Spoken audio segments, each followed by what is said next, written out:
والسماء ذات البروج واليوم الموعود وشاهد ومشهود قتل أصحاب الأخدود النار ذات الوقود إذ هم عليها قعود وهم على ما يفعلون بالمؤمنين شهود وما نقموا منهم إلا أن يؤمنوا بالله العزيز الحميد الذي له ملك السماوات والأرض والله على كل شيء شهيد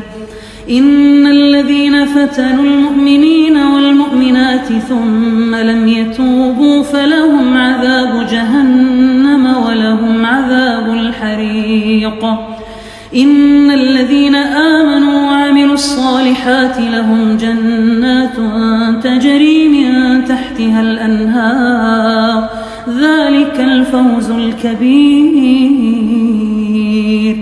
إن بطش ربك لشديد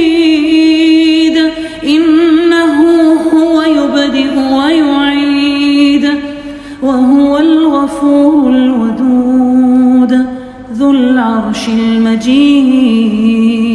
فعال لما يريد